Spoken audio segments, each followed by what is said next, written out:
Hi friends, நீங்கள் யாராச்சும் கோவிஷீல்டோ கோவேக்சினோ போட்டிருக்கீங்களா? இந்த வீடியோ உங்களுக்கு தான். நம்ம உலகையே நடுங்க வச்ச கொரோனா வைரஸ், அதை தடுக்கிறதுக்காக ஆஸ்ட்ராஜெனிகா கோவிஷீல்டு கிரியேட் பண்ணாங்க. அதை நம்ம இந்தியன் சென்ட்ரல் கவர்மெண்ட் நம்ம இந்தியா கண்ட்ரி ஃபுல்லாக எல்லா பீப்புள்ஸுக்கும் போடுறதுக்கு அப்ரூவ் பண்ணாங்க.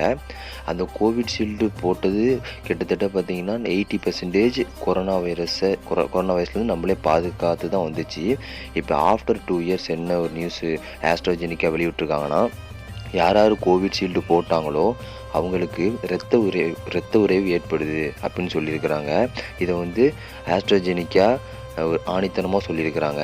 ஆனால் அதை பற்றி யோசிச்சு நீங்கள் யாரும் பயப்பட தேவையில்லை. ஏன்னா 10 லட்சத்துக்கு 4 பேர்த்துக்கு தான் இந்த இரத்த உறைவு, அதாவது டிடிஎஸ்ன்னு சொல்லுவாங்க, த்ரோம்போசைட்டோசிஸ் வித் த்ரோம்போசைட்டோபீனியா சிண்ட்ரம்.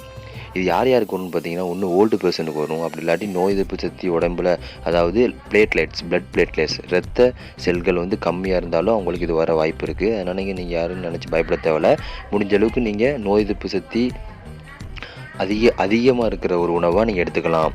இப்போது ஒரு நியூஸ் என்ன சொல்லியிருக்காங்கன்னா, கோவிஷீல்டு மட்டும் கிடையாது, கோவேக்சின் போட்டவங்களுக்கும் இந்த ஒரு சைடு எஃபெக்ட்ஸ், அதாவது TTS thrombocytosis with thrombocytopenia syndrome வரதுக்கு வாய்ப்பு இருக்குன்னு சொல்லியிருக்காங்க. ஓகே ஃப்ரெண்ட்ஸ், முடிஞ்ச அளவுக்கு நோய் எதிர்ப்பு சக்தி அதிகமாக இருக்க ஒரு ஃபுட்டாக எடுத்துக்கோங்க. ஓகே, பாய்.